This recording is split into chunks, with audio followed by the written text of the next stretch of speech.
Hello and welcome to the Futro Hidden Movie Gems podcast. I'm your host, Ty Spiker Christensen. We haven't had anything but maggoty bread for 3 stinking days. Yeah, why can't we have some meat? Oh my gosh. They don't need those legs. They are not for eating. What about their legs? They don't need those. Yeah, just a bite. Looks like meat's back on the menu, boys. Freaking yes. Those pig sounds. The squeals, dude. Guys, we've got Jordan Christensen on the podcast. The Taking the Hobbits to Isengard. God. That song is so good. That cut is not in the movie. And we've got Cameron Mickle on the podcast. Leave me alone, Snake. Your words are poison. And we've got Ryan Mickle coming back on the pod. Hey, it's good to be here. Good to be back. Excuse me, Dr. Ryan Mickle. No. It's good to have you. Guys, today we are discussing Lord of the Rings and the Two Towers. This movie came out. True hidden gem. Hidden gem. Maybe you hadn't heard of this one. This is the movie in between the first one and the third one. Maybe you heard about. This came out in 2002. It was directed by Peter Jackson. And it stars everyone. It's got Elijah Wood, Ian McKellen, Viggo Mortensen, Orlando Bloom, Sean Astin, Kate Blanchett, Billy Boyd. It's got Brad Dourif. It's got Christopher Lee. Isn't Carl Urban, or was it Keith Urban? What's his name? From The Boys? Isn't that him? Like a young... Yeah. That's so funny. Dude, Legolas is brunette. My life is a lie. I didn't recognize him. He wasn't calling anyone the C word. I didn't even recognize him. I was going to say, I'm like, Grant should have mentioned Lord of the Rings if he was talking about his best performances. Oh, Butch. That's right. Yeah. I mean, I wouldn't say it was his best, but because I do agree, I think... It's up there. It's good. I say The Boys and then Star Trek, he was really good, and I thought he was great in this one. Oh, yeah. Just absolutely wonderful. This movie, wow. So let's get into it. What was it like watching this movie for the first time and rewatching it for the podcast? Let's start with our guest, Ryan. What was it like watching this movie for the first time? Ryan's barely seen this one. Yeah, barely. 1 or 2 times. Well, can I just open and say that it's been a year since we talked about the first one? And it is... No, it's perfect because this is the amount of time we had to wait between movies, and it was torture, right? I mean, when they came out, theoretically, in the theaters, you had to wait a year. And so this is a great, year mark, and we'll do the next one in a year. Just to give our listeners... Granted, you are on the podcast having watched this movie 3 or 4 times since. Yeah, oh yeah. In that year. But no, that was really hard. I mean, it was a big deal when you have like one of the biggest cliffhangers from, the Fellowship of the Ring, and you have to sit there and wait for a year to find out, what the next step is here in the trilogy and how Peter's going to do it.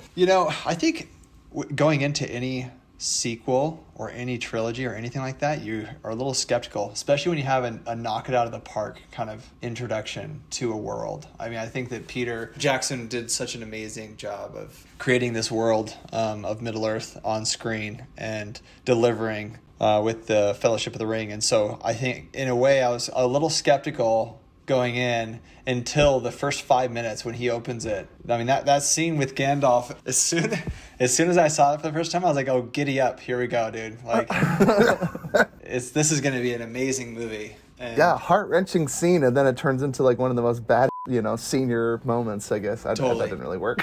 No, totally. But I'd be like, Gandalf, this old man is kicking more than most people at the cinema. I just love that. Well, it's freaking awesome. And in the book, I mean, so this is good because in between this time, I've read all of the series, and in the book, it goes through Gandalf's fight with this Balrog, and I love that Peter puts this into like a flashback of of what happened. That no one knew in the first movie, right? You're like, okay, he's lost, he's gone forever, especially for someone who hasn't read the books, and that was devastating and heart-wrenching. And so he almost, it's like a cerebral moment where he takes you back in your mind in the very beginning of the movie of like, oh, remember this part? Yeah, let's dive a little deeper. It's super neat. I loved the introduction to the movie, and rewatching it, it gets me every time. I think it's one of the best introductions to any movie. Well, was he kind of being clever, though, with Viggo Mortensen when they were talking? Because he's like, Gandalf the Grey, yes. Like, that was the name I used to go by. Like, is it because he completely had forgot? Dude, it's because he transcended time. He lived like 300 lifetimes or that's something what like it was. that. So he's Okay. like, he can't even recall his old life. He's like, I remember faces, I remember feelings. He's like, that's what they used to call me, right? It's like a nostalgia setting in. Yeah, Jordan, dude. I was confused as fudge. I was like, wait, what Yeah. the and then he's like seeing people like Bilbo, but so remembers him like, what the fudge? I guess maybe got Viggo on their Alzheimer's way or over there, he something. caught him up on the whole movie, you know? Yeah, It's for like, real. real quick, let me just tell you everybody. You know, He's all got the a flow actors. chart of who's who. And everyone's relationship to each other. Right? Yeah. This is And like, Bilbo. well, This and, is and his here's friend. here's the theater cut, and then Or not there's also Bilbo, the here's the extended cut. There's a few relationships that were cut out of the from the extended, and you can tell this is the extended if they're rappelling from a rope at the very beginning. If you're watching this movie and Sam and Frodo are not rappelling with the elvish rope, you know you do not have the extended cut. Yeah, Just you're FYI, watching the listeners. theoretical. You're watching the wrong version. Yeah. Did you call it the theoretical or the theatrical? Theatrical. You know, theatrical. Yeah, sorry. But in the theory, fake. yeah, it's It not is. a real movie. It's yeah, you have to see the. Oh my god. No, it's true. I mean, I've It's the trailer I haven't for the watched real movie. theatrical version for a long, long time. Ever since Yeah. those extended versions came out, and For sure. You know, it's been fun since we've done this podcast. You know, we've watched the whole series again in the remastered version, and it's phenomenal to watch someone love their work so much to go back and put that much effort into it again, because I'm sure that was no small undertaking to go back to a 20-year-old movie and to make it 4K and Dolby Atmos. It's unbelievable. And you watch it and it just blows your mind that you watch a 20-year-old movie that feels so much like it was filmed 3 years ago. Really neat. Watching it in 4K, though, it does make the CGI stand out a little bit more, though. It does. Yeah. But to be fair, That's not bad. It's just... most of it again was the Revolutionary. sets they built. Yeah. Yeah, I mean it was unreal. Like amazing. They built most of these sets and then they touched up with CGI. It wasn't necessarily. I actually caught Peter Jackson this time throwing the spear through the... yeah, you got him. Yeah. At home state. Ah! Because everybody kept saying, oh, you see him. And I'm like, I did not see him. Because so much is going on during the war. You blink and you'll miss it. Yeah, no. Yeah, he needed to be chewing on a carrot. It would have made it a little bit more obvious. Jordan, how about you? What was like watching this movie for the first time? Were you watching it for the podcast? We've already mentioned it before. We weren't able to grow up watching this, so it It's wasn't... not entirely true. No, it I'm wasn't waiting until high because- school yeah. that I got a copy of it on LimeWire or something, and then I downloaded it onto my phone. And LimeWire or Limer? What is LimeWire. that? Yeah, LimeWire. Oh, that was yeah. the... Yeah. Don't worry. Statute of limitations. It's already passed. You know. Anyway, so when we downloaded it, and then I was watching it on my little tiny video iPhone. Yes, The little video tiny iPod. screen. Not even... Anyways, which is a shame, and it's a crime now that I've watched it on a big, giant 4K. No, man, you had it like 3 inches from your face. It's like you're fully in it, dude.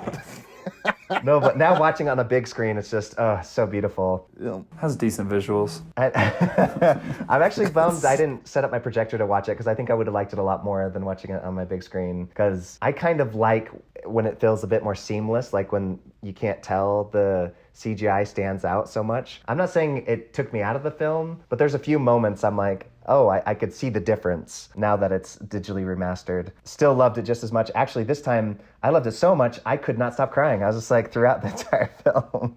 It's just like, they just don't make movies this good anymore. I mean, they make good movies, but just like, this is a perfect trilogy. just imagine Jordan crying uncontrollably. Well, dude. and this being...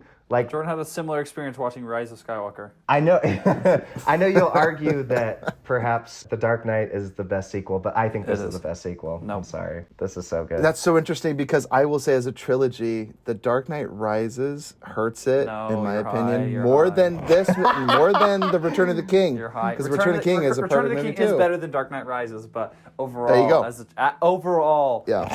Dark Knight trilogy still takes a cake, homie. No, but You know, I think this is- one it's funny thing that you Christopher mentioned- Nolan oh, is God. missing is emotion. This movie has so much emotion. Are you kidding me? Emotional Are you kidding me, damage. dude? What are you talking about? Dude, Yeah, him and freaking yeah. what's his name? Alfred? Dude, are you kidding? I Okay, cried in that that- part when I'll he's give like, you that. Father he's like, I will relationship, not. dude. He's like, the one thing I will not do is bury you. I will not bury you. I give it because I built this mansion brick by brick. And dude, the last So good, scene dude. when he's fetching like, I'm sorry I failed you to Martha and and Thomas Wayne. Oh my goodness. All right, you got me. But Peter Jackson's tight shots of those big eyes.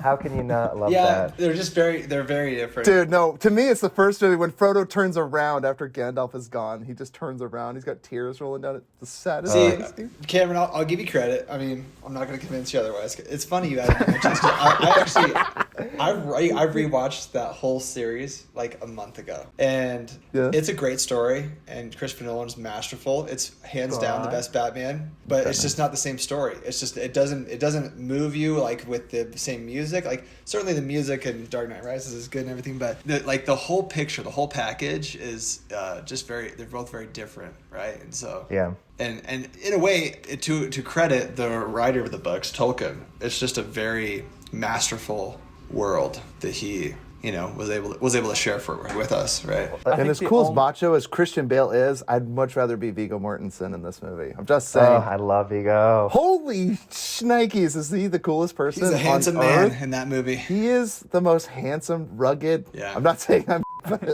No, he is. I'm just saying. No, parents better be in the room when Viggo's around. My fudge? goodness. I think I think the only movie that beats the transition from 1 to 2 in this of like the saddest cliffhanger is maybe Harry Potter Part 1 to 2 with Dobby being like the knife. That's like the only thing where I was I started the new movie like sadder. I was like, man, why you had to start like this? See, because this one started off like more on a positive note because freaking Gandalf won because he's a baller. Yeah, but it's almost gut wrenching because you know the scene, and then when you see it fall again, you're like, why are you punishing me? Because if you didn't, if you're like me and didn't know the book, I was like, thanks for reminding me of the saddest moment of the movie. Like, it's like, let's get right back into the heartache, But I love it. It just opens your eyes, and it's still not even goes through the full thing. You just see part of his journey. You don't even know that you're just like, oh my gosh, like he didn't just like die falling to his death. I was like, he had to go down and then descend into the bowels of hell to fight this demon. Like, it's insane. Like, oh my gosh, he fell all the way in that cave. It was so cool. He did not die from fall damage. It took no fall damage. I love it. So Cameron, what was it like watching the movie for the first time for you and rewatching it for the pod? So the first time I watched it was when Ryan came over, I think my senior or junior year, and he's like, I cannot believe you haven't watched these. We're watching them all. And I'm like, watching all. Okay. Dude. And Ryan is on a mission. Anyone he comes in contact with, he's like, if we have a weekend or a holiday to get a gathering, it's like, oh, you haven't seen Lord of the Rings? Yeah, no if we have we don't even need to fight about what we're going to watch. If we have 12 hours to burn, this is a good way to do it. And Ryan's like, because we finished I think all 3 in 2 days. And I just remember I think the second day we watched 2 and 3, and both extended, of course. And I just remember I went through like 6 bags of popcorn, and I'm like, in order to get it done in 2 days, choices. That's no bathroom breaks and no lunch breaks or food, meal breaks or anything, I think. To get it done in that time. Watching it for the first time, dang good. It's kind of funny because initially after watching for the first time, I thought it kind of was a little bit like mountain, valley, mountain with 1, 2, 3. Which I think is like a little bit of the almost reverse of Batman. But after rewatching it for the pod, I didn't realize how much happens in the second one, which is, I'm like, I think it's so impressive because it just sets up, I think that's why, because my favorite's always been Return of the King. And I think that's a lot due to this movie because it sets it up so perfectly. Because it literally just goes through like all the it's kind of how I feel like with Harry Potter 7 Part 1, because I love 7 Part 2 so much. And I don't really like 7 Part 1 as much, but I feel like it's because it gives you a lot of the conflict with 0 solutions, which is like unsatisfying as a viewer, but it just makes it that much more satisfying in the next one. So that's why I kind of feel like with this one, it sets up so many situations where like, I just want to see what happens next. And then that's what makes Return of the King so much better. Absolutely. In the second movie, he also gives you these wins, these emotional victories that just make it so good and so independent of a movie that's pushing towards the third, sum it all up. I mean, certainly, we'll get there, but yeah, like when Gandalf returns next year, right? I mean, next year. But when Gandalf returns, you're just like, oh my gosh, I'm so happy he's back. Or I love the scene so when good. they're like defending the kingdom, and then Gimli, or he's like, throw me. And just that scene of them just destroying all of those orcs is like so insane. I'm like, oh my gosh. Kind of reminds me of Game of Thrones, Jordan, where like there's just scenes where you like realize just how vulnerable literally anyone is in battle. Like people die in like the saddest ways. I totally thought of Game of Thrones during the war, yeah. I did want to say one last time though that I won't say this again, but having read the books and then watching the films, it was amazing to me. I did it within like a couple weeks, right? It was amazing to me how true Peter was to the text. And he really didn't deviate a whole lot. There were certainly some things he took out, and there were some things he moved around to make it flow as a movie. But it's amazing to me that like it really was like almost like perfectly. I mean, even down to certain lines that Tolkien uses, they're straight up, used in the films. It's really beautifully done, and I really appreciate that. And it's unlike we're about to witness with Amazon ruining the whole world we love. They're gonna crush.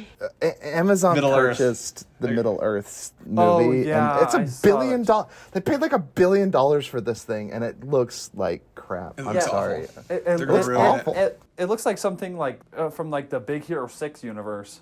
Like, what the fudge is this crap? Yeah, it looks like a Shadow and Bone, like a Netflix, teen fantasy. No, it looks like Hobbit meets The Wheel of Time. Exactly. I agree. It's like the third Lion, the King, and the Witch in the Wardrobe.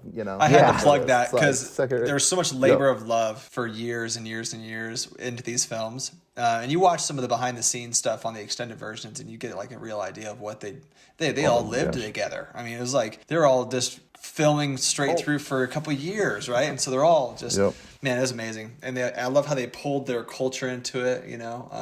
All the folks down there in New Zealand. So, anyways, that's my last plug with the books. Is it's just amazing to me that Peter was so true to it and so true to the fan base that already loved this story. I just think the one thing that I was really surprised on the rewatch was like how good the orcs like battle strategy was. I was like, dang, like the ladders and shiz. And especially when they get up there and like it latches over, I'm like, what the fudge? And they just literally have just like a mindless army where they're just like, "Argh." Like the And moment they have that guy. the Olympic torch carrier, guy.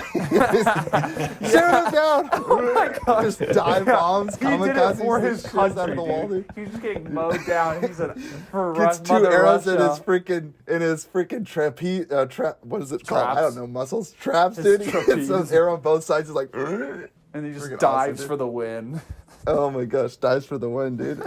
Okay, so I always have this thing. I just thought of it when I was watching this movie. So the first time I watched it, I had to watch it on a video iPod, so my parents didn't discover that I was watching this movie because we couldn't watch it. So I watched it, but I watched the heck out of the theatrical version. I almost have it like beat for beat. And what's so crazy is now I watch the extended. I've only seen the extended 2 times now. I watched the extended when I was in college one time, and then I've seen the first and third more than I've seen the second. And this is my second time watching the extended cut all the way through last night. And I'm still blown away because I forgot all these details that are in between the scenes that I knew for sure. Like I was like, oh, I've seen this so many times. I know this scene. And then there's like a little break because it's the extended cut and you get like this extra scene and it's just so wonderful. It's like these yum yum yum gold nuggets and throughout the movie that I forgot about all these wonderful scenes. So it's so much fun watching. It's like a whole new movie. It really is. Definitely watch the extended cut. There's just so much more and the relationships and it's like corny at times, but it's really heart-wrenching at times. And it's just, this is an incredible film. So an incredible trilogy. So, but yeah, rewatching again last night, just a total blast because I'd forgotten about so many things in the extended cut. And I mean, correct me if I'm wrong. It's 50 minutes more longer? Yes. I believe. It's around that time. It's about I an think. hour, yeah. Almost like a whole hour added of like material that was taken out. The extended is 3:55 and the regular is 3:55. 2:55, I think, or 2:54. Yeah. So just like a whole hour included that otherwise wouldn't be there. And it's like, oh my gosh, how do you pick and choose when you have a creative vision like this? You're like, well, people sit in a theater for 4 hours, and it turns out they might at home and own it and collect it, but like in the theater, they're like, we got. People will eat each other, They're going to go hungry in a theater for 4 hours, Well, what we have to do. It makes me curious, since we've talked or spoken, Peter Jackson's come out with the Beatles, right? His whole work in the last couple of years has been the Beatles, and he sifted through 55 hours of Beatles film for 3 hours. I wonder how much, film he had in Lord of the Rings to sift through and all this stuff we don't have. I think he did it in a masterful way in terms of just picking additional character developments and scenes that just make it better than what came out in theaters. Absolutely. Cameron, how about you, man? What are your 2 favorite things from this movie? take it away. I mean, obviously, my first one is definitely that war scene defending the castle, because that's like, Did the battle, is it Helm's Deep, I Yeah. believe? yeah. Helm's Deep that's battle. like childhood dreams. That's like what you do when you're playing with toys, or as we call it in our family, playing with men. No, only you call it that, kid. And like that's just like exactly how I would like reenact it in my head, and that's what like really good shows that show that I feel like it just adds a whole nother level of satisfaction to like all of this character development and all this like I don't know, there's something so satisfying about seeing them just like go to town and just kill a bunch of orcs. And then honestly, my second favorite thing is kind of going into what I mentioned a little bit earlier. Is kind of like Ryan mentioned how this is a standalone movie. You can watch it by itself, but at the same time, how well it sets up and how like much it gets. Because I almost considered watching the third one after watching this, but I was like, okay, I also have school, so. Yeah, it's already 2 a.m. I shouldn't start another 4-hour journey. You have to So wait a year, Cameron, until you do that. So. So it's just one of those things where it's like it's just so impressive how I don't know how much it gets you excited for the next like steps, because I'm just like seeing the tree people when they just like go to town and like wreck them, and I'm just like, oh, this is so sick. Like everything's just building up to like the final battle. It's exactly like The Hobbit. It's just The Hobbit did it so much better. And you were banished from the show, Cameron. Progressively, Never to a show, return. a series that somehow progressively got worse. By decree of the king, Cameron, you are here forthwith banished from Rohan. Can we talk about the best name of all time, Wormtongue? Oh, Griever Yeah, Wormtongue, wait, dude. so He do we was so know good. exactly why they let him go? Because I feel like he was Hey, telling... Jordan, enough blood has been spilt on him. I didn't get it either. Like, just I know. stab him. Yeah, murder that Imprison him. mofo. Out of my way. And he runs up and knocks him there. He, like, pushes people. Oh, my gosh, dude. He was so good. Oh, my gosh. Dude, I love this guy. What's his name? I just felt like letting Brad him go was Dourif? not justified. Amazing. It just reminds me in what's the one with Tom Hanks in the war movie? They let Saving Private Ryan? Saving Private Ryan, when they let the German go and then he ends up killing Tom Hanks. You're like, Yeah, are you murder kidding him. me? Like Well, it doesn't kill Tom Hanks. It kills does. the Yeah, he other does. guy that gives him... No, he kills Tom Hanks. that same German he let go ends up killing Tom It Hanks. kills the other guy. It No. kills the other guy, No. the guy No. with the beard. It kills him too, but I'm pretty sure Oh, it kills Tom Hanks. and kills Tom Hanks too? So because he let him go, he ended up killing a bunch of his soldiers and himself. Like I just like. If it wasn't them, it would have been another soldier, guys, right? Yeah, That's maybe. the No, point. that's why like, it doesn't in matter. the You moment, slaughtered. where's No your mercy. humanity? No mercy, slaughter. No, I like the idea that they would have imprisoned him, No but he mercy. didn't need to murder him right there. But Should've I gotta murdered him. say, We're not in the prisoner taking business. We're in the Nazi killing business, and business is a boom. and Wormtongue is justifiably a Nazi, dude. Yeah, he is. He's just so a snake. evil. Dude, he's so great. Hold back your forked tongue.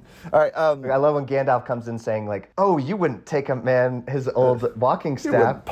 you wouldn't part an old man from his walking staff. would Oh, you? so And good. he winks at Viggo. He freaking winks at him, dude. He's like, yeah.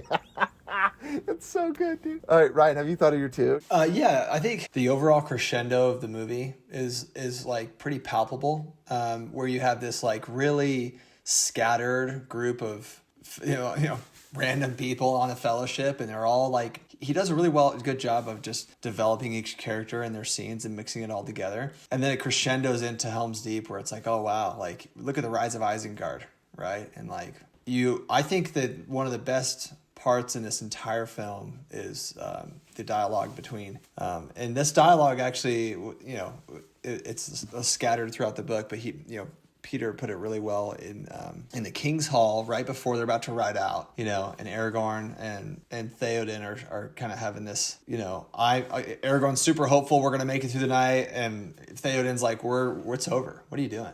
We're dead, you know. And you have Why even bar the gate? We've already lost. Yeah, you have a foreshadowing, the fortress rise has of the fallen. king, right? And he even says that in the next movie of like, it wasn't me that brought our people to victory. It was you know, Aragorn. So I love that part of the scene and that part of the movie. I love just the natural crescendo and the character development, like you mentioned.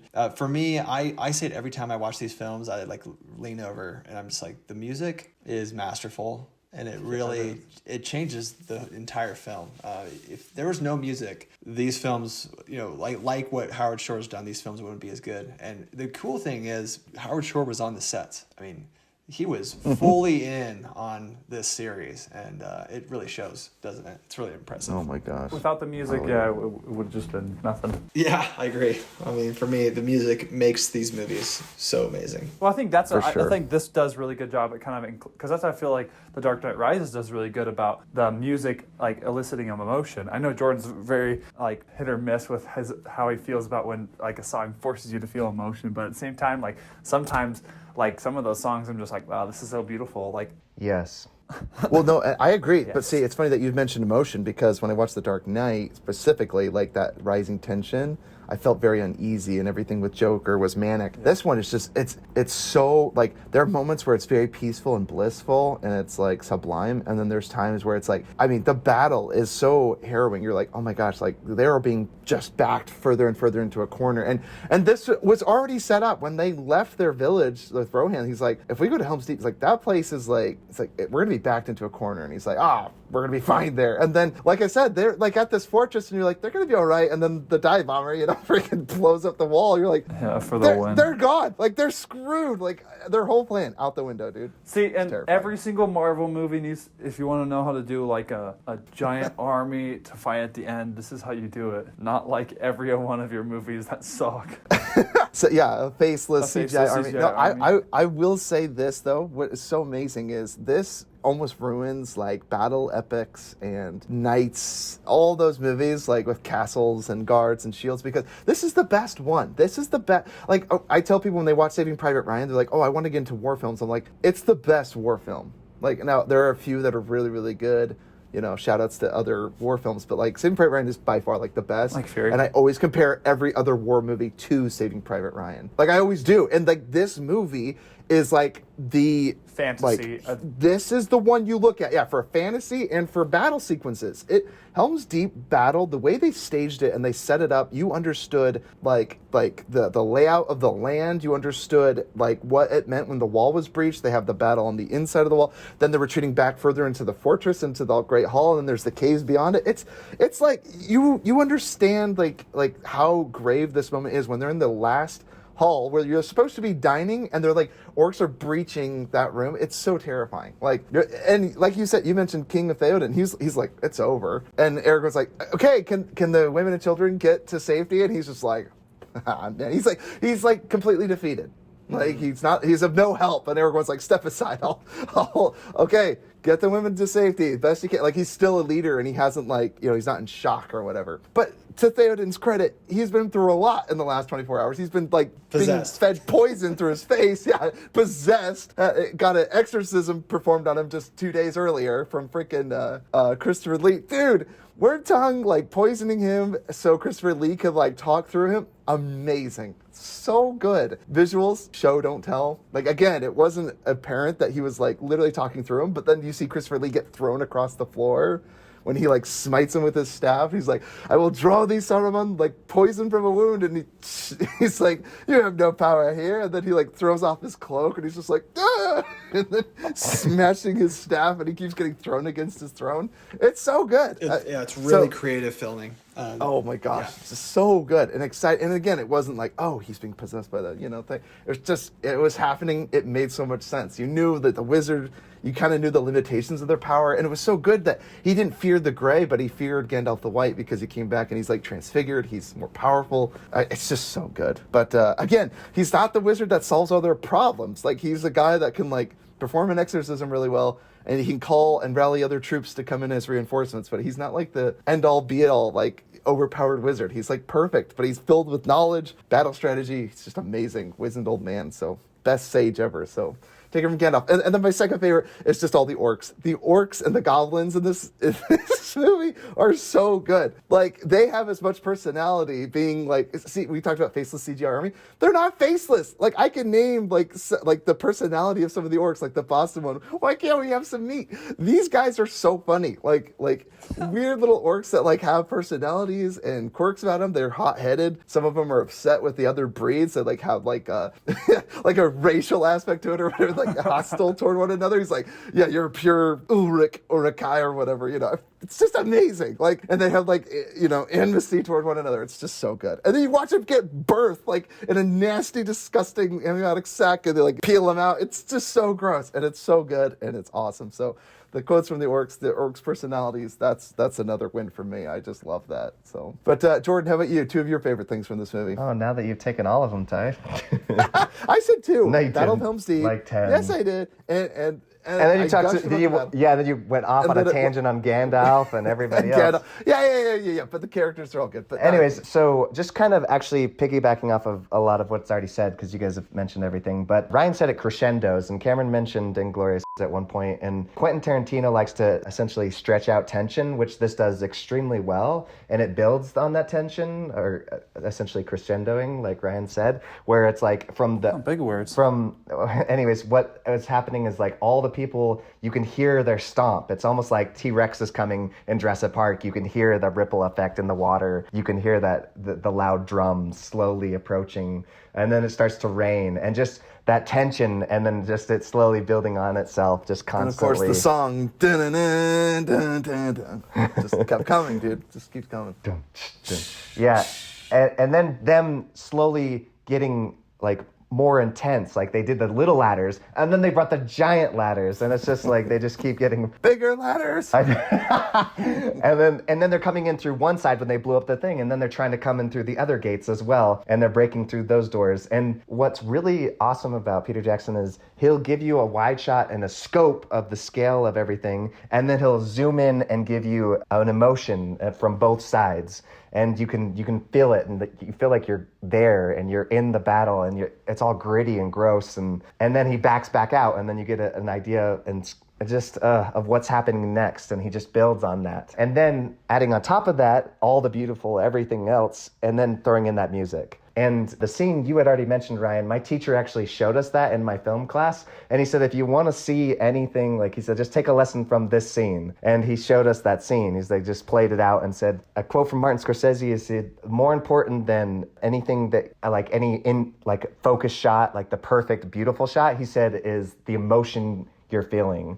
And it evokes such an emotion when he's giving that speech. And you just see the slow pans, and they're giving the most amazing speech ever with the music playing in the background. And it's just like it's coalescing perfectly together. And it's just like this symphony of music being played out on the screen. Anyways, very good, very well done. This is Jordan, you my sound like a favorite genius sequel. right now. No, not really. I just think this is Using an words amazing like sequel. coalescence, I'm like, what the fuck? Jordan I'm pretty reading sure books I lately? used that wrong.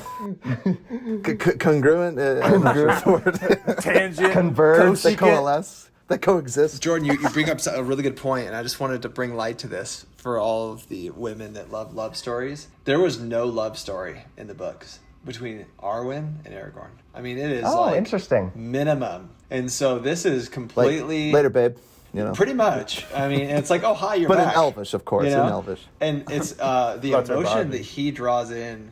I mean, like you said, showing two sides where you show this tension and this love story of these two. Yeah, she's flashbacks. beautiful. I mean, it's just brilliantly done, where he shows you both vantage points. You see that they're both kind of relying on each other, being apart from each other, and obviously it crescendos into the next movie. But I think it's really masterfully done. I think that he understood the principle of, hey, we got a really good love story here. We need to kind of flower this one up and make it a little something for the ladies. That's right. And he's even got two girls. Like I know he's the Elvish girl that he's in love with. I forget her name. I'm so sorry. Arwen.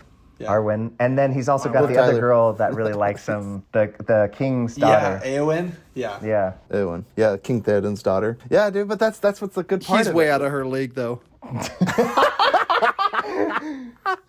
It's funny. I think that has to be the first time that Cameron's ever said the guy is out of a woman's league. It's true, though.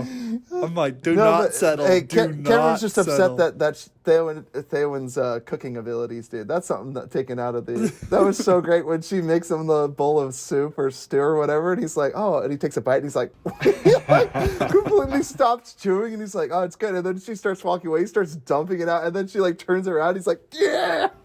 He like, burns his hand. What? That is so funny. That was like the funniest thing. That's dude. an Like, extended great. version gem. Yeah. Exactly, Yeah. a gem. And it's so great because, again, their relationship is strained because she is very well aware that in his past, he's got this girl that he's still pining over, this elvish Who is lady. an And then she absolute finds 10 out. out of 10 model. And then, of course, like I said, Viggo Mortensen in real life will look as good as he did at 87. He probably is already 87, the actor these days. And he looks just as good as Aragorn did in 2002. I'm just saying, holy crap. I was like, dude, that de-aging tech that they have, like, get it for this guy. I mean, holy crap, does he look good at 87? Just saying. But don't do de-aging. De-aging's garbage. And then he could hobble around. And then he wouldn't be able to deflect actual knives thrown at him or kick a helmet in a fit of rage and actually break his toe. Like, it's so good. Viggo, you're a gift. Yeah, that's Guys, true. Viggo That's a Mortensen gem was- from this movie. Is he breaks Oh my his gosh, toe yeah. and Yell. keeps the scene. Guys, what's so crazy is Nicolas Cage was considered for the role. I just have to bring that up every time. Oh my Because gosh. again, Viggo... Thank you, Ryan. I mean, like I said, I actually do want to see that movie, but I do not want these movies to be impacted. Like, so make the whole trilogy again, but like reshoot Viggo scenes with Nick Stop. Cage today and just see what that looks like. I have to know. I have to know. If Viggo kissed what's her name, I would cry. That would be a horror. Kiss Liv Tyler, or- yes. If you kissed Liv Tyler, that would be. There's zero consent in that. Oh, Oh jeez. my gosh, dude. But it's so good.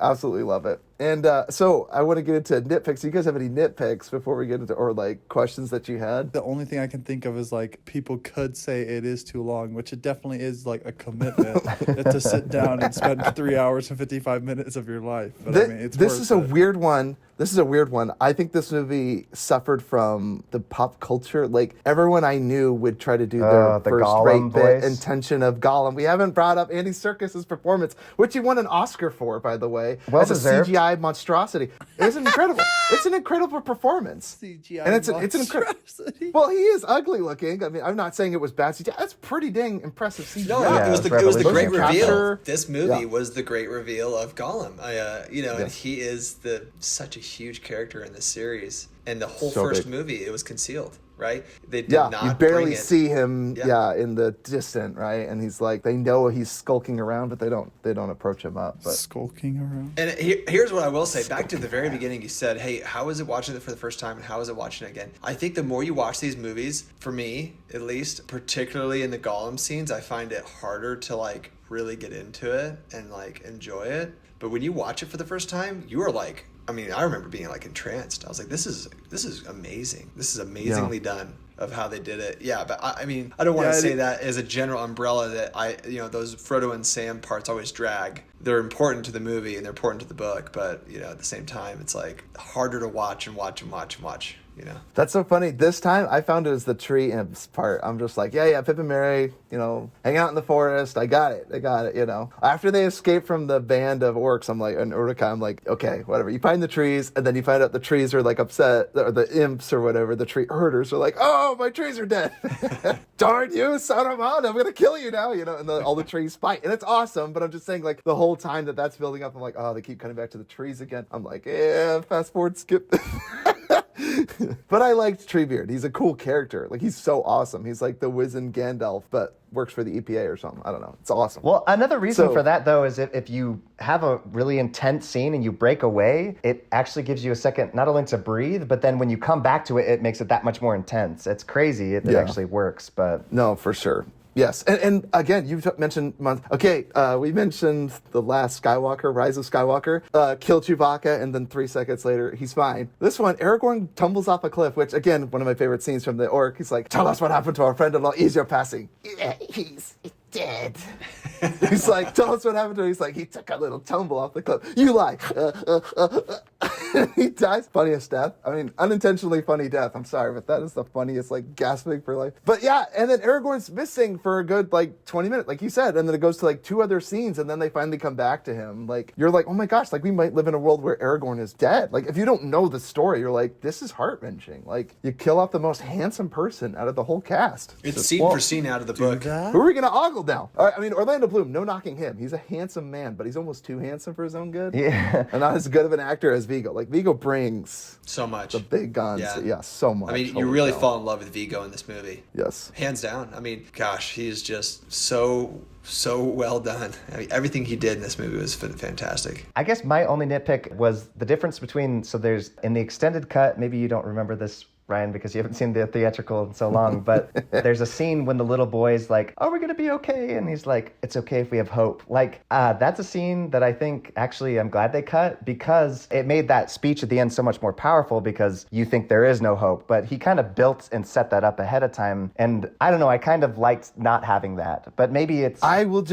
only rebut because I love the scene where he and Legolas are going at it, because Legolas is like, look, these are like farmers. They're talking in Elvish, by the way, which I love. They're like, because Legolas is aware. He's like, this is fudged. Like, we are dead. He's like, we're sitting ducks. We've got farmers and we've got kids. Like, he's like, none of these people have seen war. And some of these guys are the old geezers, you know? He's like, we're going to die. And then like Aragorn forgets to speak in Elvish. He's like, then I'll die along with them. Like, it's so good to his character. I don't know. I think I it do fleshed love it out that, really yeah. good. I love that aspect. And then at the end, Gimli's like, hey, or not Gimli, sorry, Legolas, he comes back and he's like, hey, I'm sorry, but I do stand with you. And I'm sorry for my doubt earlier, because he sold him. Like, he convinced him. He's like, this is more important than like our lives, and we will give our lives to this cause. It's just amazing. But yes, I agree. When it's the kids to the cave, I'm almost like, oh, that's tragic. But like, again, that does a good job at showing what's at stake. The men, or the women, and some of the men, women and the children that are crying in the caves are like, they're preaching and they're like, they're like crying. I'm like, this is heavy, dude. Like, that's heavy stuff. Like, children in peril, like, that's not something that you put in like a Hollywood movie. They're like, no.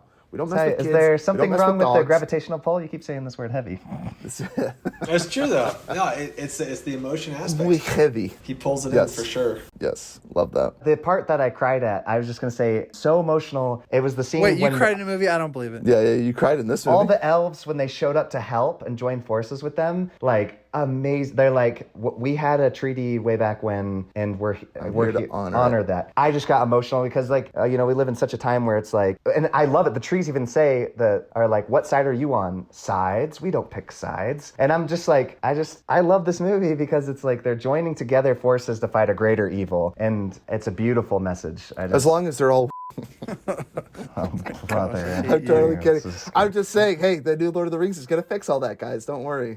Yeah, if we were offended from Peter Jackson's Lord of the Rings, then Amazon's gonna fix it. Yep, exactly. to make I have 100% confidence in you, Jeff Bezos. that'll be the only Thank thing you. they get right.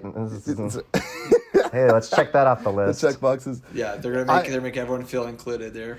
That's right. That's right. I thought it was really funny. Okay, so like not even nitpicks, but yes, you mentioned the worm tongue thing because that whole thing is amazing. When he's Carl Urban, is it Keith Urban or Carl Urban? What's his name? Keith Urban is a singer. Jack Black look-alike. He looks like Jack Black in this movie with the helmet on. Jack Black's brother. He's like he got the treaty and he's like, you're banished from Rohan. He's like, what are you talking about? He goes, and this signed decree, and it shows the king's handwriting. It's like, yeah, it's like drooped at the end, like slumped at the end. I'm like, it's like so easily forged. Like he clearly didn't even have enough strength to write his signature. I don't know. I just thought that was so funny. That made me laugh so hard. Like it's just like this. You guys know what I'm talking about, right? When he holds up the decree scroll. Please tell me you know what I'm talking about. Wormtongue has Yes, the decree. of course. King of Theoden. The banishment. banishes- Yes. Yes, it's so great. Like the signature is that detail, like where it's like slumped and it's like did he really sign that? No, probably So not. He probably did, but he's dying. Real quick, I got to bring this up because I feel like it was breakthrough in the theaters when you watch the dialogue between Smeagol and Gollum, where you have this real, like we're talking about tension, right? It's like you have this really evil side, and you have a really good side that wants to be good, right? And wants to be faithful. And how they're talking back and forth at night, that was amazingly done. Really neat. Well, because you didn't know which side he would choose, right? If you hadn't read the books. That's right. So it's kind of that fear, like, oh, come on, you can give into that lighter side. Because you were excited when he started to be like, no, I don't need you anymore. I am. Go away and never come back, right? Yeah. Yeah, dude, that's what I tell the voices in my head all the time. Leave now and never come back. I have to tell them every day, dude. It's great, and I'm doing just fine. So I love too the camera. Like it's so clever when they swing the camera twice, and then after they just cut back and forth. Yeah. And it's almost like shot in reverse shot or over the shoulder. And so he's actually having a conversation with himself, and he changes so quickly. It's like cut. get the impression, like, you clearly see that he's got this split personality. He's talking to the Ring of Sif's Gollum with the poor Smeagol, this hobbit that totally got completely demolished with his obsession over the ring. And it's so good. It's a great conversation. It's a great character, just swinging back and forth, the dual personalities. Now, my question is, Ty, would you give him a second chance, though? I was going to ask you guys, do you guys find Smeagol or Gollum redeemable at all? I really did. Murder I felt for him in this movie more than any time before, because I always liked his character, but I was always like, oh, he's the worst. And I watched it, I'm like, I felt really bad because he hadn't had Gollum ever since he says, leave now, never come back. It's not until he's betrayed by Frodo where he's like, come on, Gollum, come this way, come Smeagol or whatever. And he's like, Master is going to get you out of safety. And then they imprison him and they torture him. And then Gollum comes back. And I think that's really sad. Like, it's a very tragic character where it's like he was betrayed and part of like he was on his way to recovery, you could argue. But I mean, obviously, Smeagol will never be free from the ring. But it's just really sad. Like, it's really tragic that he gets betrayed by Frodo and Sam. And at the very end, he has that conversation. He's like, I'm going to get him killed. Like, that's his resolve at the end. And it's just so sad. Like, it's a tragic character. He's a static character. He doesn't change. But very, very devastating. Like, I do feel pity.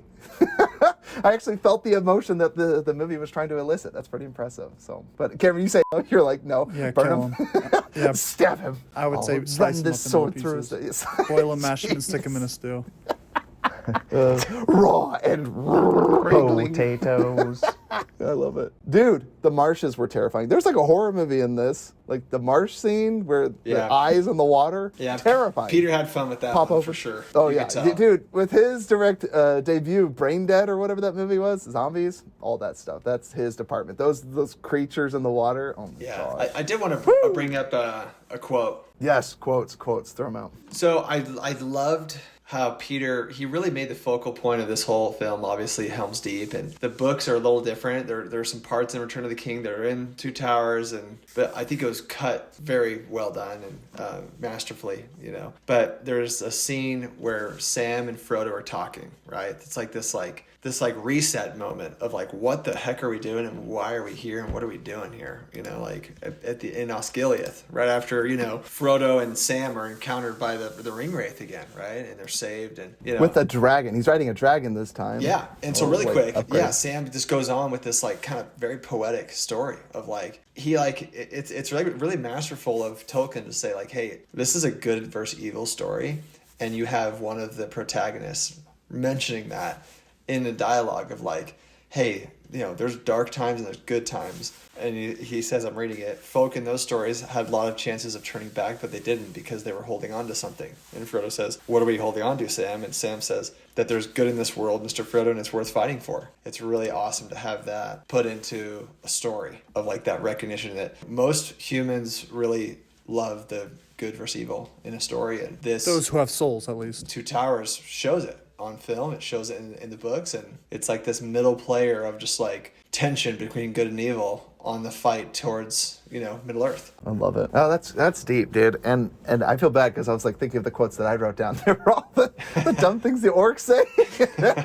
But I love that you had that really deep. That is so powerful. And what's great about that too is like at the very end they pan up and you see Mount Doom, and it's just such a terrifying, like, again, the mission that's ahead of them, it's still impossible by all intents and purposes. Like, they're not going to be able to get this done. Like, it's so devastating when, this is something I forgot, was Boromir's father, man, what a piece of work this guy is. I think it must have been cut out in the theatrical, because he was talking to him, and he's like, you're going to go, he's talking to both, gosh, what's his name? Sean Bean's character, right? Yeah, Boromir and Faramir, it's the flashback. Boromir and Faramir, yes. Yeah, it's their flashback, and he's like, hey, I'm kind of aware of what's going on. They're calling a council. I think they have the ring. You're going to bring it to me. And he's like, loves his older son, Boromir, and he hates Faramir so much. Because he's like, hey, the city wouldn't have fallen in the first place if you weren't such a whatever, mess up or whatever. Oh, it's so good, dude. Being disappointed, the older sibling that gets all the love and the attention, something I'm very familiar with.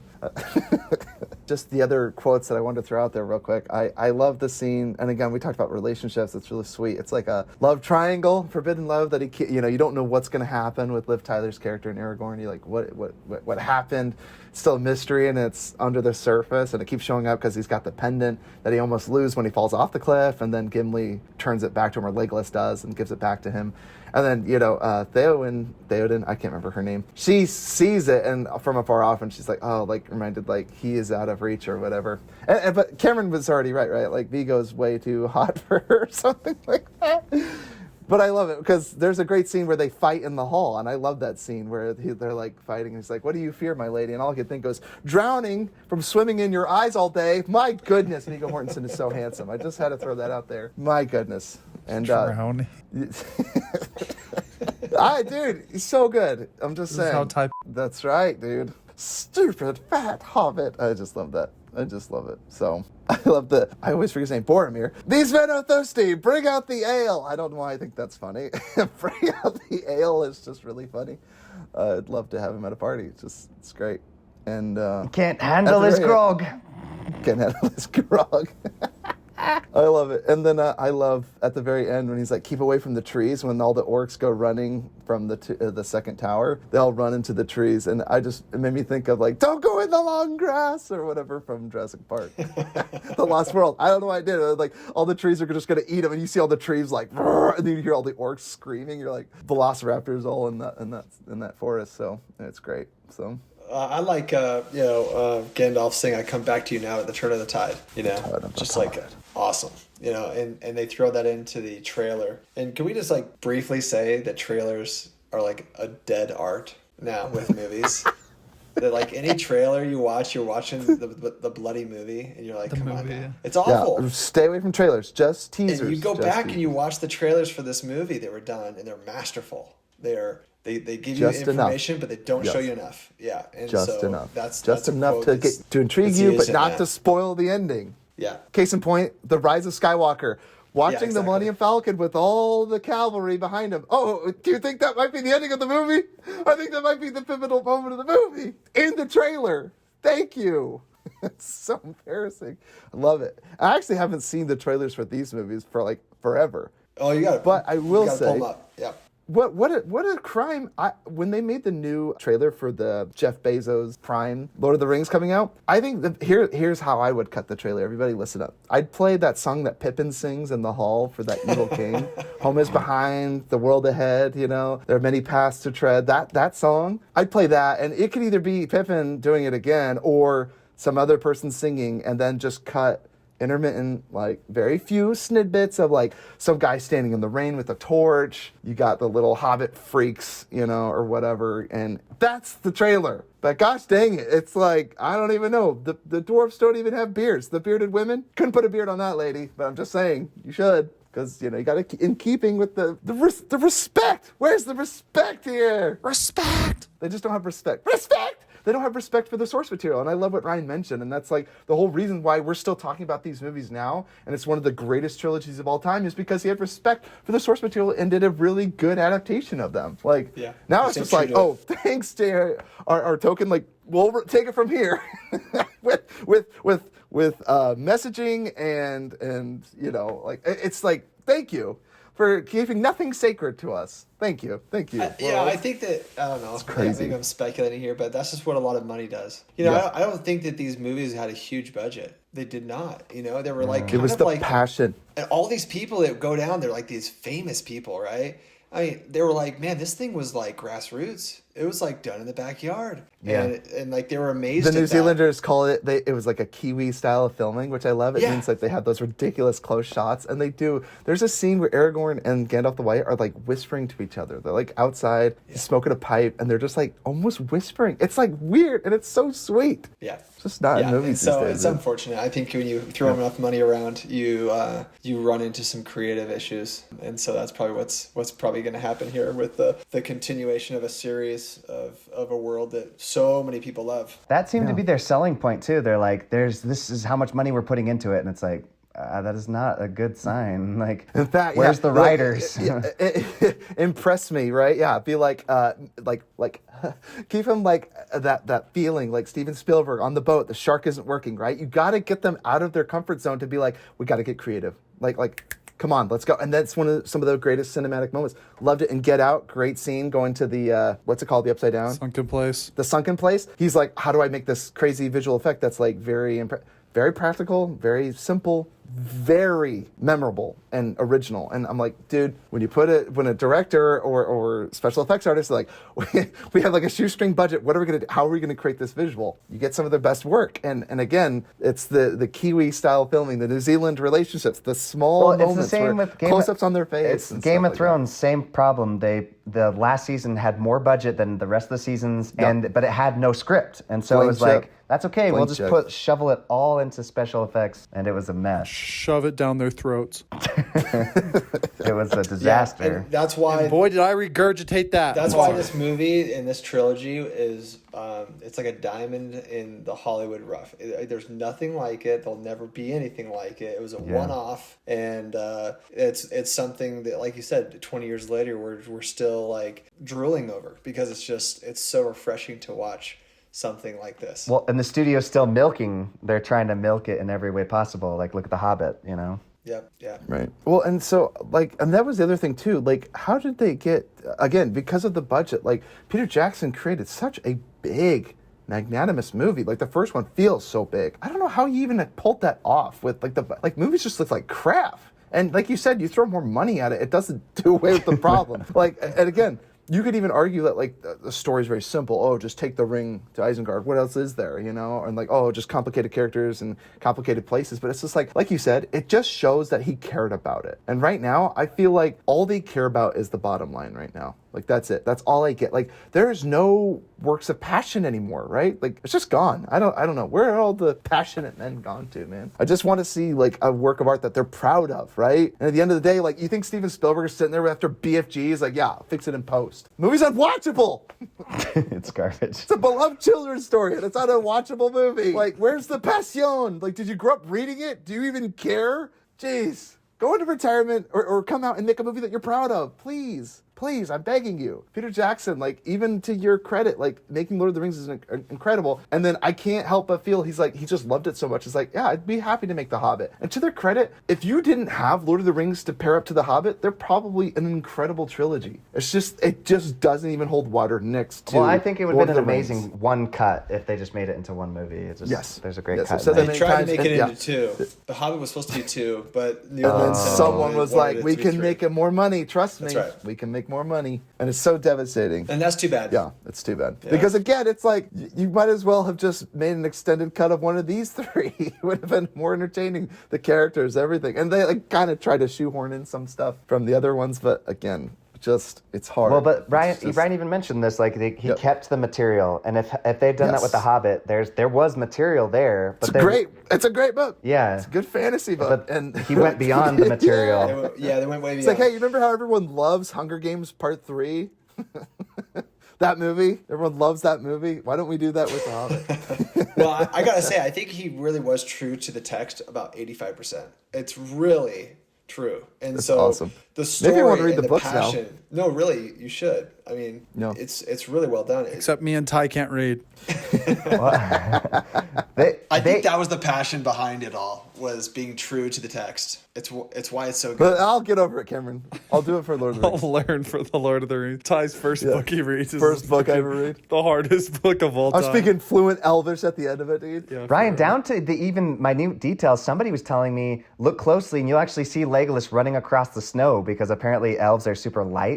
And I was like, what? He You see explains him that mount in a the book. horse at full speed. He mounts a horse at the war rogs, the hungry dogs or whatever. Legolas is firing arrows and Aragorn rides by and he like jumps up on the horse. Craziest thing I've ever seen. Yeah, no, he awesome. he explains the Pretty lightness of elves in the mountains, but in the first book. I mean, yeah, he had this whole world drawn up in his brain, and it was masterfully written. It really was. And there wasn't cool. the scene where they're walking. He's like, how is he able to walk on the snow? Oh, elves can walk on snow because they're light. It's just, he did it. And he put the attention to detail in it. And the nerds that read the book, Sorry, Ryan. Not nerds are cool, man. But the nerds at Reddit, they can watch it and be like, oh my gosh, like he has respect for the source material, and he's not insulting the audience. Like it's not even that important of a detail, but it shows that he cares. The passion. Just get on Audible and listen to it. It's actually really nice to run through the book in your head when you're listening to it. It's really, really enjoyable. I try to get them excited. to read stuff, Ryan. It's impossible. Yeah. Yeah, I he tell tried you, to me get and us to Ty read a can't book read. on the podcast. Yeah, and we're like, what movie are we going to watch instead? What do you need a book for when you got a television sitting right in front of you? Is that Matilda? I'm quoting movies. See, I got you, Ty. No need books. Oh, guys, real quick, I have to know what everyone's order is. Now, having rewatched this, guys, I gotta say, I think I might be recency biased, but I did say before, I think it's 2-1-3. I think That's my it's opinion. I think it's 3-1-2. 3-1-2. Wow, who was your least favorite? Ryan, what about you? I know you're number one. Yeah, I'm actually, it's 3-1-2 for me. 3-1-2. I mean, there's nothing like Return of the King. But I also think there's nothing like the first one. There's nothing Fellowship. like showing a world and getting you hooked to it visually and emotionally. But having this be the last in the order, this is no skip. Like you cannot watch 1-3. You have to watch the second. And there's so many enjoyable Amen. parts that you can't skip. You know, there's a lot of trilogies you could skip. So this is a no skip. Hobbit. Jordan, how about you? What are your? What's Yeah, your it's order? 2-1-3, I think, still. 2-1-3. Oh, I love it. So yeah. See? How is 3 last for you? Oh, You're high. and one last thing. I mentioned Hunger Games, but I remember why. There was that scene where he throws the cloak over them when they like slide down that rock face at the Black Gate, and those two soldiers are like, "Oh, what's going on over here?" And they have the cloak over them, and it kind of looks like a boulder. It made me think of PETA when he does the cake frosting camouflage. I decorated cakes at the bakery. Like, what does that have to do with camouflaging yourself? Like, I'm sorry, you can decorate a birthday cake. It doesn't mean you can perceptually perceive how people can see you at it. Okay, doesn't matter. But anyway, just love that. I mentioned Hunger Games, and I was like, why was that going through my head? Because I was thinking about when that scene. So anyway, you guys leave us an email, futromovies@gmail.com. Tell us if you'd like us to review a movie, or if we've already reviewed a movie in the past. If you have questions about it, leave us a 5-star review and check Or us out. comment. Our whole catalog. Suck. Or what do you call it? Yeah, it sucks. It suck. It's our new respect. It sucks. It suck. Yeah, we had a comment on our YouTube. We're very proud of that. Guys, engage with us. We want to know. What did you think it sucked? Just keep it going, dude. I love it. Your anguish sustains me. It just keeps me going. We end every movie podcast by sharing things that we've seen lately and movies that you're looking forward to. You're looking forward to the new Lord of the Rings, obviously. It's like the number one thing on your list. Definitely not. Definitely not. No, But you have Prime, and you will see it, depending on the reviews, I will not right? see it. I refuse to see Really? it. I won't watch it. Even if it had amazing reviews. No. I will watch it once I If hear it that the was- studio has an issue and they had to do a rewrite, and then I'll be like, yes, I just have to watch this train If fire. the rights are sold to Netflix, I'll watch it. Train wreck. I won't are watch sold it to when the rights are with Amazon Studio. They just, for me, they don't do Soulless. the justice it deserves. I think Netflix would be one of the few studios that could do it Oh wait, justice. when was the last time you saw a Prime original that blew you away? Exactly. to be That's totally exactly- fair. Well, Jack Ryan I enjoyed. I enjoyed The Boys, and I enjoy Invincible, but I don't know. That's it's just fair. me. All But three shows. none Yeah, of that's I totally fantasy. It's a whole nother Yeah. Yeah, that's ballpark. all. issue. you It's know? true. Like, and there are some Amazon, the decent most fantasies whimsical on thing. Netflix. You know, like The Witcher, and there's some of those takes on Netflix that they know how to do a fantasy set, and Amazon can't. Stranger Things too was pretty good. Yeah, for sure. So, anyways, yeah, It's more a little sci-fi, I'm very opinionated about that, but by all I love means, it, dude. please But watch it. Is there something that you're looking forward to, or something that you've seen recently that you might recommend to the listeners? And thank you for recommending The Chosen, Ryan. Amazing show. Yeah, I great love show. it. Your guys gonna laugh at this, but this is just the life I'm living right now. I watched the BBC 5-hour Pride and Prejudice It's amazing. this last week, and it's really really good. Dude, Ryan, it's on my top 100 movies of all time. It's amazing. it's the best so Pride and Prejudice painful. version. It's funny because at some points during it, you're like, oh man, this is definitely a woman that wrote a book for women. And you're just like, can we get on with this? Like, action, please. Like, move on from the Dude, gossip. Colin But, Firth taking his undershirt and Firth, diving into that lake. I'm just saying, dude. He's timeless in this. What a hunk. In this 5-hour, miniseries. It's really well Ties up. done, and so that's it. That's all I've got. Ty's almost getting as I am with Jake Gyllenhaal. That's right, dude. Yeah, Viggo Mortensen and Colin Firth. Firth is one of his best performances. Easy. Yes. Yes. It's great. So that's like you it. said, Cameron, Jordan, have you guys seen that? The 5-hour BBC? No, I saw the other Absolutely not. version. That's a great thing to watch with your significant other. I've not seen any of the versions. It's good. Well, the other version, you saw the Pride, Prejudice, and Zombies? That No, version? and then I I've saw seen that the one. the I've one seen that with one. the girl from Star Wars. I can't remember. Oh, Keira Knightley. Yeah. Yeah. Wait, she's in Star Wars? Oh, the girl So that Natalie looks like Portman. her, Natalie Portman. Keira Knightley and Natalie Portman look alike. I love it. They do. All right, if Ryan, if you want to dip, we respect your time. Hey guys, we'll see you in a year, and we'll talk about the last one. Yes. Dude, Yes. maybe for the last one, when we're all together at the reunion, maybe we all talk together. I think it could change the dynamic. Or we watch it together. I'm just saying. I think that's a we watch great it at the idea. reunion. Let's do it. Awesome. It's a plan. Awesome. I love it. I All love right, it. guys. Ryan, it's great All right, seeing you, Matt, man. Ryan. Much Take love. care. Thanks, Ryan. Talk to you later. Cameron, why don't you share the movies that you've seen lately and what you're looking forward to seeing? Well, I was kind of slacking until Sunday, and then the past 2 days I've grinded. So I watched Time Lapse over the weekend. Very, Oh, that's the time one? The very yeah, like the camera. picture, yeah, very yeah. like C plus acting, but a really fun plot. The longer it went on, I was like, holy cow, this is like super fun. It was kind of reminded me of what's the one with the Frogger? Oh, what is that I called? See You. Don't See You? Oh, yeah. I don't see you. Don't see you. It's kind Don't of like see you. I See You, where like the plot, I'm just like, oh, I kind of know what this is gonna be, and then like it takes another twist. I'm like, okay, and then it takes another twist. I'm like, okay, this is actually really fun. So it's just one of those movies that just got better. It crescendoed really well, and then I gave it an 8 out of 10. And then I watched Beta Test with Jordan because he wanted to force it down my throat. What'd you think? You like it? Yes, my least. I don't know. It's probably my second favorite Jim Cummings. Not even close to Wolf of Snow Hollow. But Yeah. I think it's a super interesting idea. And I mean, the overall premise is a little kind of sketch. But I do think it is a very interesting like idea about like the whole situation and stuff like Did that. Jordan make you watch Empathy Inc.? Have you seen that movie? That's what I keep thinking this is. Okay. Yeah, that's No, another it weird reminds me one. more, Ty, of That's like good. a lower budget Enemy. Like it Oh, or even... I got the vibe of Art of Self-Defense, but is it not that at all? No, it's more No. like Enemy of kind of just like Enemy. Got it. yeah, kind of just like talking about like cheating and stuff like that. But Okay, Unfaithful, yeah. But yeah, and it kind of has that feel a little bit of Enemy. Not as good. It's like a Interesting. worse Enemy. But me and Jordan were talking. We want Jim Cummings to be. Yeah, there was no spiders. Can you believe it? In this version. They were missing the spider. We want to see him in more movies because we think he's an amazing actor, a really good director, Yeah, but an Jim amazing Cummings. actor. So we want to see him on a big project with a great director. And then I watched. Yeah, just keep him outcast from Hollywood. Just keep making these indie films. Yeah, like at least It's like, so get much him more on, like, gratifying we'll when- get him on yes. like an A24 movie or something like Yes, that. Where, yeah, like, I agree 'cause with he's, that. Yes, he's so good. Just a little bit more backing. Yeah. And I was telling Jordan, Just that, a little bit more, but not enough. You know, like get him in the Robert Eggers territory. You know, like where you're like, hey, you had the liberty to kind of choose your passion project, but within reason. Yeah, Dude, I love it. cannot wait for Robert Eggers. That is what I'm looking forward to. His new Dude, movie. yes. Freaking Vikings. Ah. yeah. So I gave Beta Test 8 out of 10, and I was talking to Jordan. I'm like, Jim Cummings has to be a divorced man because he just portrays pain and just frustration way too well. Yeah, You can just yeah, like see, so angry. You can just see Yeah. the hatred and the lack of patience, like just in his eyes. Just oh my gosh! In this movie too, he has the creepiest fake smile. It hurts my soul. And the reveal, Jordan, of his teeth is the craziest ish ever because he keeps putting whitening strips tie on the front of his teeth, and then it reveals later that like his back, like his molars and his like back teeth are all He has like a just dead rotting. tooth. Yeah. Yeah, bro. but like because all he cares gosh. about is like that smile, what people see. It's just like it's scary. Jeez, dude. I see.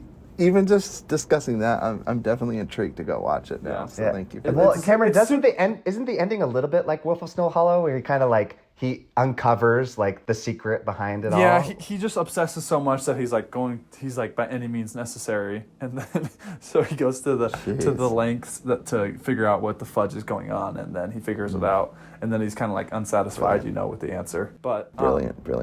Then watch Superbad with Jordan. Super stupid, but really funny. Jonah Hill's hilarious. So funny, dude. Hilarious. And Ty, you are high for thinking that she is interested That in Emma Jonah Stone, Hill. She is yeah. not interested Okay, in I'll Jonah. have to see that again. I Using remember and watching abusing. it, and maybe I was Totally looking at Jonah using Hill in him. high school, and I was like, yeah, she's totally into him, and I don't get why he can land a girl like that. And you guys are all like, she had no interest in him. Not at I had all. to see it again. I thought she was going in for the kiss at the end, but maybe not. I don't know. Not a chance. No, he slipped and he passed out and hit her in the face. I know that, but I'm saying they were going in for a kiss. I thought. No. Like I said, it's been a long time since I've seen it. I've seen it one time. It's Project X, super bad. I watched him one time, and I'm like, what do I need to rewatch this for? Like, I got it. And then- but then I'm like, oh, I guess I didn't get it. Yeah, and then so I gave that a 7 out of 10, and then I watched Fantastic Mr. Fox. I've been on my watch list for a while. So good.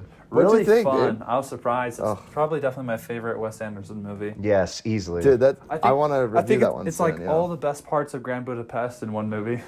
Yeah, it's way like, better. It's like the second half of It's the Grand same Budapest. thing. It's like the first like third of Grand Budapest and the final third of Grand Budapest made into one movie. Just get rid of that middle crap. Hey, you know I can fit in there, right? Because I'm little. Yeah, I Forgetting love about that, the, dude. the voice actors are ridiculous. It's such a great So cast. good. Dude, Bill Murray, I'm already blanking. George Clooney. Dude, I love they had fetching Edward Norton. It's got everyone. What's his Owen name? Wilson. Owen Wilson, yeah, as the coach.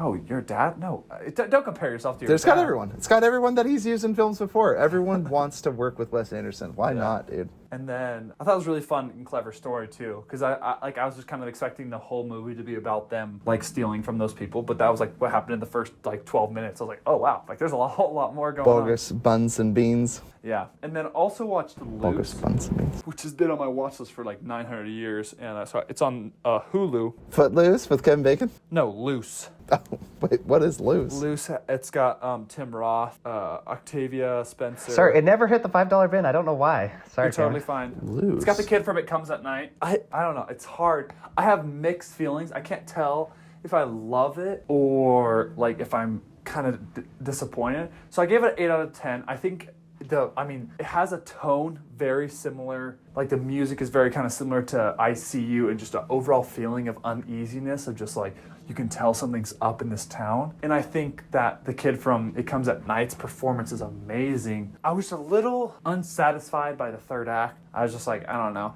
I was expecting a little bit more. There was a slight bit of like political message that I was like, I'm not sure how sold I am on this. Just because they were like slightly trying to shove it down my throat, but at the same time, I was just like, this is still very interesting. I want like, it's definitely something I want you guys to watch so we can like discuss it. Is it the unreliable narrator kid, or which kid? Is it the Mexican dude that was in Possessor? Sorry, who's the kid from It Comes at Night? It's an unreliable narrator, kids. Okay, so the main kid. Oh, okay, the And son. so it's something I would want you guys to watch. I told Grant to watch it because I just need someone to discuss it with, because there's like parts that I thought were so good and then parts that I thought was kind of like, because I mean there was like a little bit of political message. It's kind of interesting where the whole message of the movie is kind of talking about how the kid talks about, because he's like a refugee from this like war-torn African country, but he's like going to be valedictorian, and so all the teachers give him the benefit of the doubt instead of his friends, because they're like, why can't like, and like one of his black teachers who hates it, like who he doesn't like, always like tells the other black students like, you need to be more like Loose. And he talks about how being told you're a break of the stereotype is the same thing as stereotyping somebody, which I think is kind of interesting. And like I feel like they did a good job. There was only like 1 or 2 lines where I was like, that's a little political shoving down my throat, but I feel like for the most part it was just like a really interesting idea of like kind of just the pressures of life, to where it's like you work so hard to not fit a stereotype or like not be a failure that you end up becoming a stereotype yourself, which I think is like a really interesting, especially for like our day and age, where it's like if you don't graduate from high school, college, get a really good job, you're a failure. So it's like all that pressure that's kind of on him, which I think is really interesting. But I don't know. I was a little dissatisfied. There's a lot. It's like definitely a psychological thriller, but I think really well done film. Maybe just needed 20 more minutes. Good, awesome. Anything you're looking forward to seeing? Batman, Cameron? We bought tickets, Ty. Dude, in like 2 weeks, it's finally happening, dude. It's finally happening. It's here. Are you getting tickets? Am I getting tickets? Well, let's see. Yes, of course, I'm gonna get tickets. I'm gonna go see it as soon as I Okay, can. well, I'm just saying because we might review it. Depends on. Well, I mean, we're still going to talk about it, but I just don't know. We might review it. We have to review it, dude. Well, we are, but I'm saying I don't know if I'll give it. It's the main header. It'll be like. Oh my gosh, yes, you will. What? It's gonna be my pick then. I don't care. Well, We're Ty talking asked about Batman. if you were excited to see Batman. Dude, you know why? course. I just heard it's a noir and it's not an action film. I'm like, yes, thank you. Oh my gosh, yes, I've been waiting for this. Anything else you're looking forward to? Nah, mainly just that, and then there's a couple things on my watch list. Okay, Ty. Excellent. I watched Chernobyl, which we'll talk about soon. Love that series. Holy cow. I've watched the movie 127 Hours again. That's another movie we'll have to review for the podcast. What a powerful film. Watched it with my brothers-in-law. I'm never watching that again. Oh my gosh. I watch that movie probably once every year. I don't know why. It's just such a powerful movie. It's good. good. And then The Conjuring. I watched The Conjuring. My brother-in-law has been like pestering me for like a scary movie, and I'm like, Scary? okay, it's the scariest movie I know. No, Evan. Kids like. You think that one's more scary than Hereditary, huh? Yes, I personally think that The Conjuring is scarier than Hereditary. At least it scared me the first time more. I think The Conjuring is more accessible. Dude, did you know? Yeah, that's Kelsey- true. Like you could say, is Hereditary more disturbing? Absolutely. Kelsey's seen Hereditary. I'm like, what the But fuck? unnerving, I think The Conjuring does a better job at being more subtle. I think Hereditary is almost over the top, and Midsommar even further over the top, which is unfortunate. I want him to keep making films because I really like his style and I like everything. It's one of those things where I'm like, I was more disturbed and grossed out than I was ever scared, I guess. That sounds mean because that's not fair, because there were scenes the first time I watched it was pretty haunting. But anyway, like whatever the freak happened to that kid at school, I don't know what that freaking was. That was terrifying. And then I've been watching Ozark season 4. Finally got VidAngel of my own, so I'm watching. But there's Ozark no in it. guilt-free, which is weird. Well, it says there's everything else across the top, and so far I've watched 6 episodes. There's Nothing. been none. Yeah. But I don't know, 7 or 8 there might be. But the early I haven't seen it seasons, there he worked at that. Oh my gosh, yeah, it's crazy. But this one, there's been none. this season's over. Well, have you finished it yet? Have you finished 4? Yeah. Oh yeah. I watched it a long time ago. You watched season 4 already? When did you watch it? Nick and I even talked about it on the podcast. Well, I saw that, but I didn't know if you were just reviewing 1 through 3. So you guys talked 1 No, through 4. we talked about the new one. That's why I said don't listen to it till you've watched it. Yeah, I know. That was part of the thing. I was just worried that one of you would say something, so I was like, okay, I won't even touch that one. We did. We spoil it. Good. See, I knew it. And I was actually going to ask because I was ready to listen to that one, but I was like, I'm going to come back to this. Yeah, when I'm don't done finish it, and then I after want to hear this. the rest of Yeah. your thoughts about it. It's fun. For sure. But again, Cat and Mouse, amazing. Like, as far as, like, Jason Bateman, dude, talk about a dramatic actor that also does comedy. Like, amazing. Like, good on you, mate. Hope you keep getting work. Jason, you're awesome. So, love that. And then, as far as things I'm looking forward to, I think I want to go see the Uncharted. I just played the video game, and I have yet to see a good video game adaptation. Jordan hates that idea so much. Yeah, what's the best video game adaptation? Mortal Kombat? Like, is there another one I'm missing? What's the best movie made from a video game? Is there one? The Hobbit, maybe, I guess. But The Hobbit didn't come The from a Hobbit. video game. It came from a book. But yeah, there was a video game also. But Well, what it's is the greatest video Doom game is a of all movie that's time. literally based off a video game. Silent Hill was a movie based off a video game. They all suck. I don't know why. It's like the cutscenes are more entertaining than your movie. Assassin's Creed sucks so much. Assassin's Creed sucked, and I had so much faith in it. I was like, Michael Fassbender doing parkour. Yeah, are you fudging kidding Assassin? How could you not watch that? Prince of Persia was the closest thing. I that's probably the enjoyed the best. film, even though it's dumb. me? It's I Jake enjoyed Gyllenhaal's it. best performance. It's the best part. Yeah, when Karen was reviewing his top 3, he's like, and Prince of Persia. Prince of Persia, obviously number 1. Oh my gosh. I always forget that he Love did it. that movie. I know, dude. It's kind of forgettable. But, The first Resident Evil was alright. dude, when you say was all right, I tried to watch it. It's like Cube, but not as entertaining as the Cube movies. So there you go. It is You have actually me like the praising Cube the movies. Cube. Yeah, the Cube. Yeah, it is like the Cube movies. It's the same feel, and it should have been just a small budget haunted house thing with zombies. And It really Ty, should there- have I been, just and found- it's just so wacky. I found another movie that's just like Cube, but she's in these pipes, and it's called Meander. But I don't know. It's not as fun. Meander. It's a French film, and it's not as fun though as Cube. So, but Dude, when I'd I Is rather it saw like the bar? Is it the one where they'll get quarantined in that bar? That's a good one. Whatever that movie was called. Jordan, I would rather watch that one where they get stuck in the caves. The The Descent, Cave or The Descent? Yeah, The Descent was good. 1 and 2. It's a good cave movie. It's not as good as everyone praises it, but it's good. I don't know why. I think everyone just freaking loves it. And The Descent 2, wait, that wasn't good. It was just the first one. What am I talking about? yeah, just the first one. Second one's okay, but no, the first one's like way superior. But again, I watched it and I was like, it's a good horror movie, but it's not like, You know I don't what? You know what movie I'm actually excited about? Because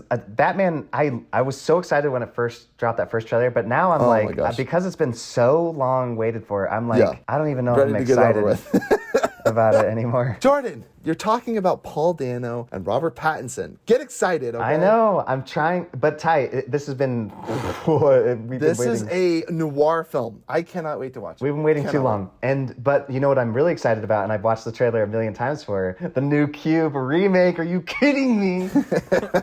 They're making another Cube. They're doing a Korean, foreign film Cube. Cameron, they're doing a Korean Cube movie. And it looks way better acted. I'll give them that. Yeah. And I don't understand what they're saying. It looks amazing. amazing. I'll send you a trailer. Oh, and then I'm excited for there's a new what's this? Tom Cruise, the Maverick, the flying jet movie. Maverick, right? Maverick, yeah. I'm excited to see that. That's coming out in the summer, Top Gun. and then also his The flying yeah, jet. Oh, Top dude, Gun, I'm thank excited you. for the new Flying Doctor Strange. Doctor Strange, please don't. Multiverse of Madness looks dope. Looks kind of fun. I don't know. I'm not as excited to see that. I don't know. I'm kind of done with superhero I'm losing movies. steam. Yeah, but get me excited because I do like Benedict I Cumberbatch. love Sam Raimi. There's rumors And I do- about having. that's right. That makes me there's excited. rumors about Sam having Raimi's Tom director. Cruise as the new. Like, there's a alternate, like a multiverse Iron Man that would be Tom Cruise. That I think would be so funny. Listen, we have a mission, and my suits will get me there. I can't do Tom Cruise. I tried to do Tom Cruise. Can't do it. And you know what's funny, Ty? When you do impressions, Denzel Washington and who's the other black guy? You go, for both of them, you go, okay. And you go, okay. Yeah, dude, they both say okay all the time. That's like their character. Denzel and Okay. Lawrence Fishburne. I'm thinking of Man on Fire when I do the okay. Or it's either from Training Day or from Man on Fire. It's one of those movies. He just says it like 4 times. It's just funny that that's the word you chose for both of them. Well, dude, Lawrence Fishburne phoning it in. Dude, John Wick 4. That's the movie I'm most looking forward to this year, by far. Hands down. Is it coming out this year? This year, summer. Cannot wait. I think it's in May. John Wick 4 is coming I'm out. excited. I've enjoyed them I'm all. so excited. Yeah, the great trilogy. Second one was my The least same. favorite, but I still enjoying them. That is fair. I agree with you. I think it's 3-1-2, I think, in my book. It was one. A lot of people like 3-1-2, the but first. then I You like rewatched 1, 2, one, and I'm 1, 3, like, 2? Yeah, one's just perfect. Like 1, 3, 2. 1 is a great movie, but I think 3 is just. I mean, like you want to talk about a third movie installment that's the best. Like, yeah, that one takes the cake for me. And it reminds me of like Mission Impossible. Like they came back with the third one. It was just so You know what? freaking good. I'm glad that Keanu Reeves saved all his punches and stuff for this movie. You know what? Screw Matrix. Matrix, Resurrections. Just- yeah, dude. just He's save like, all I the was training energy. for real fighting. Yeah, Yeah. yes. Don't get injured doing Yeah. freaking hackery, stupid Garbage. movie. Save it all for Garbage. this final. Save it for John The Wick. final? Are you kidding me? This is Oh, going to be sorry. like the intro to the next 3 movies of John Wick. He adopts a whole shelter of puppies, and then the whole world ends. You know. He's now the spokesperson for the like the puppies in need or whatever. Yeah. It's not Sarah McLachlan anymore. It's like It's yeah, fetching it's cute. an angel. It's just John Wick with a gun pointed at the camera. It's like, yeah, you don't adopt one of these puppies, I'll be really pissed off. That's my best Yeah. John Wick impression. Yeah. Are you pissed, Mr. Wick? Yeah. Okay. Tune in. All the episodes are on YouTube. Check us out there. And look forward to seeing you guys again soon. Stay safe out there. Peace. Bye. Maggoty bread for 3 stinking days. Looks like meat's back on the menu, boys. Man.